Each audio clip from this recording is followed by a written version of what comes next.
ಬಿಜೆಪಿಯ ಪ್ಲಾನ್ ಏನು ಅಂತ ಸ್ಪಷ್ಟ ಆಯಿತು. ಒಂದು ವೇಳೆ ಏನಾದರೂ ಆಪರೇಷನ್ ಕಮಲ ಸಕ್ಸಸ್ ಆದರೆ ಅದು ನಮ್ಮಿಂದನೇ ಆಯಿತು ಅಂತ ಹೈಕಮಾಂಡ್ ಲೆವೆಲ್ನಲ್ಲಿ ಬೆನ್ ತಟ್ಕೋತಾರೆ. ಅಕಸ್ಮಾತ್ ಫೇಲ್ಯೂರ್ ಆದರೆ, ಈ ಹಿಂದೆ ಆಗಿದೆಯಲ್ಲ, ಅಕಸ್ಮಾತ್ ಫೇಲ್ಯೂರ್ ಆದರೆ ನಮಗೆ ಗೊತ್ತೇ ಇಲ್ಲಪ್ಪ ಅವ್ರು ಯಾರು ಏನು, ನಾವು ಅವತ್ತಿಂದನೂ ನಿಮ್ಗೆ ಹೇಳ್ತಿಲ್ವಾ, ನಮಗೂ ಆಪರೇಷನ್ ಕಮಲಕ್ಕೂ ಸಂಬಂಧ ಇಲ್ಲ, ನಾವು ಯಾವ ಶಾಸಕರನ್ನು ಟಚ್ ಮಾಡಿಲ್ಲ ಅಂತ ಸುಮ್ಮನೆ ಸುದ್ದಿ ಮಾಡ್ತಿರೋದು ನೀವು ಅಂತ ಮಾಧ್ಯಮದವ್ರ ಮೇಲೆ ಎತ್ತು ಹಾಕ್ಬಿಡೋದು. ಈ ಥರ ಪ್ಲ್ಯಾನ್ ಮಾಡ್ಕೊಂಡು ಮಾಡ್ತಾ ಇದ್ದಾರೆ. ಆದರೆ ರಾಜ್ಯದ ಜನತೆಯ ದಿಕ್ಕು ತಪ್ಪಿಸ್ತಾ ಇದ್ದಾರೆ ಬಿ ಎಸ್ ಯಡಿಯೂರಪ್ಪ ಈ ರೀತಿ ಹೇಳಿಕೆ ಕೊಡೋದಕ್ಕೆ. ಯಾಕೆಂದರೆ ಒಂದು ರಾಷ್ಟ್ರೀಯ ಪಕ್ಷದ ರಾಜ್ಯಾಧ್ಯಕ್ಷರಾಗಿರ್ತಕ್ಕಂಥವರು, ಜವಾಬ್ದಾರಿ ಸ್ಥಾನದಲ್ಲಿ ಇರ್ತಕ್ಕಂಥವರು ಸತ್ಯಾಂಶವನ್ನು ಮರೆಮಾಚೋದು ಎಷ್ಟರ ಮಟ್ಟಿಗೆ ಸರಿ ಅಂತಕ್ಕಂಥ ಒಂದು ಪ್ರಜ್ಞಾವಂತ ನಾಗರಿಕ ಸಮಾಜದಲ್ಲಿ ಎಲ್ಲರಲ್ಲೂ ಕೂಡ ಉದ್ಭವ ಆಗ್ತಕ್ಕಂಥ ಪ್ರಶ್ನೆ. ಆ ಪ್ರಶ್ನೆಗೆ ಈಗ ಜವಾಬ್ದಾರಿಯುತವಾಗಿ ಉತ್ತರವನ್ನು ಕೊಡಬೇಕಾಗುತ್ತೆ. ಮಹೇಶ್ ಕುಮಟಳ್ಳಿ ಅವರು ಮುಂಬೈನ ಹೋಟೆಲ್ನಲ್ಲಿ ಇರತಕ್ಕಂಥ ವಿಡಿಯೋವನ್ನು ನಾವು ನಿಮಗೆ ತೋರಿಸ್ತಾ ಇದ್ದೀವಿ. ಮತ್ತೊಂದು ಕಡೆ ಮತ್ತೊಬ್ಬ ಕಾಂಗ್ರೆಸ್ನ ಶಾಸಕರು ಇದ್ದಂತಹ ಫೋಟೋವನ್ನು ನಾವು ನಿಮಗೆ ತೋರಿಸ್ತಾ ಇದ್ದೀವಿ. ಇಷ್ಟೆಲ್ಲ ಇದ್ದರೂ ಕೂಡ ಬಿಜೆಪಿ ಮಾತ್ರ ನಮಗೂ ಅದಕ್ಕೂ ಸಂಬಂಧನೇ ಇಲ್ಲ.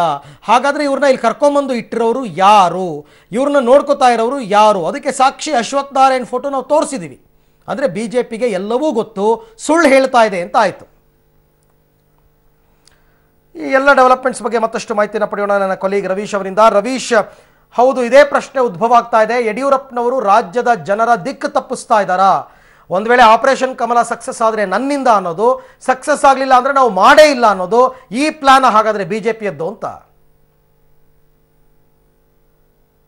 ಖಂಡಿತವಾಗಿಯೂ ಕೂಡ ಅದಂತೂ ಸ್ಪಷ್ಟ. ಯಾಕೆಂದ್ರೆ ದೆಹಲಿಗೆ ಶಾಸಕರೆಲ್ಲರೂ ಕೂಡ ಒಂದ್ ರೀತಿಯಲ್ಲಿ ಗುಡ್ಡೆ ಹಾಕೊಂಡು ಬಂದಾಗಲೇ ಗೊತ್ತಾಗ್ತಾ ಇತ್ತು, ಎಲ್ಲೋ ಒಂದ್ ಕಡೆ ಆಪರೇಷನ್ ಕಮಲದ ಸುಳಿವು ಕೂಡ ಕೊಡ್ತಾ ಇದ್ದಾರೆ ಅನ್ನೋದು ಕೂಡ.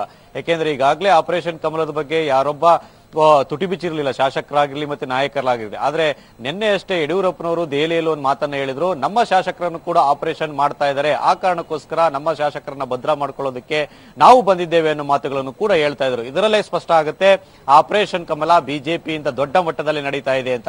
ಯಾಕೆಂದ್ರೆ ರಾಜಕೀಯ ಪಕ್ಷವಾಗಿ ರಾಜಕಾರಣಿಯಾಗಿ ಏನೇ ಮಾತಾಡ್ಬೋದು, ಆದ್ರೆ ಸತ್ಯವಂತೂ ಯಾರನ್ನು ಕೂಡ ಮರೆಮಾಚೋದಕ್ಕಾಗೋದಿಲ್ಲ. ಹಾಗಾಗಿ ಈಗ ಆಪರೇಷನ್ ಕಮಲ ನಡೀತಿರ್ತಕ್ಕಂಥ ಜಾಗದಲ್ಲೂ ಕೂಡ ಈಗಾಗಲೇ ಬಿಜೆಪಿಯ ಶಾಸಕರುಗಳ ಜೊತೆ ಕಾಂಗ್ರೆಸ್ನ ಅತೃಪ್ತ ಶಾಸಕರು ಕಾಣಿಸಿಕೊಂಡಿರ್ತಕ್ಕಂತಹ ದೃಶ್ಯಾವಳಿಗಳನ್ನು ಕೂಡ ನೋಡಬಹುದಾಗಿದೆ. ಹಾಗಾಗಿ ಇದಕ್ಕಿಂತ ಸತ್ಯ ಇನ್ನು ಮತ್ತೊಂದು ಬೇಕಿಲ್ಲ ಅಂತ ಕೂಡ ಹೇಳ್ಬೋದು.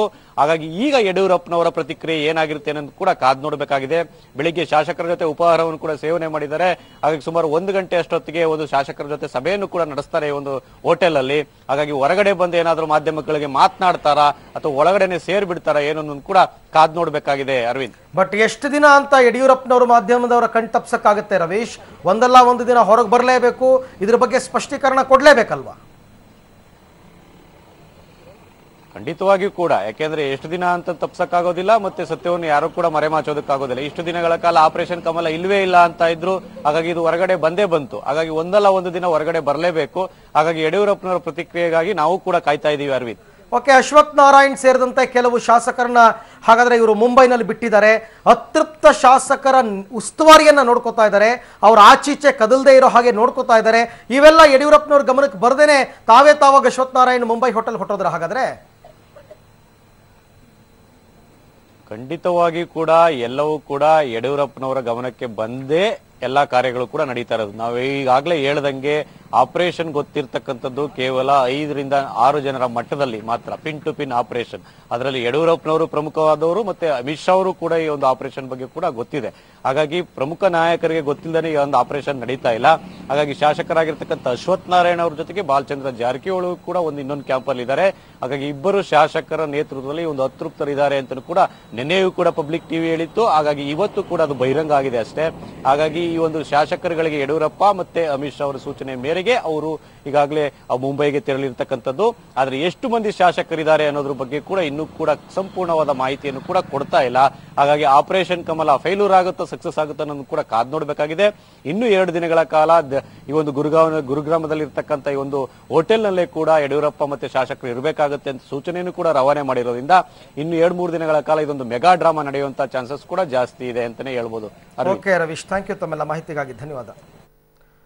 ಓಕೆ, ಅಲ್ಲಿಗೆ ಇವಾಗ ಯಡಿಯೂರಪ್ಪನವರ ಉತ್ತರಕ್ಕೋಸ್ಕರ ಎಲ್ಲರೂ ಕೂಡ ಕಾಯ್ತಾ ಇದ್ದಾರೆ, ಯಡಿಯೂರಪ್ಪನವರು ಏನು ಉತ್ತರ ಕೊಡ್ತಾರೆ ಅಂತ. ಮತ್ತು ಮೋರೋವರ್ ಒಂದು ಬಿಜೆಪಿ ಒಂದು ರಾಷ್ಟ್ರೀಯ ಪಕ್ಷ ಈ ಸರ್ತಿ ಏನಾದರೂ ಆಪರೇಷನ್ ಕಮಲ ಫೇಲ್ಯೂರ್ ಆಗಿ ಎಲ್ಲ ಬರಿಗೈಯಲ್ಲಿ ವಾಪಸ್ ಬಂದರೆ ದೊಡ್ಡ ಮಟ್ಟದಲ್ಲಿ ಮುಖಭಂಗ ಅನುಭವಿಸಬೇಕಾಗತ್ತೆ.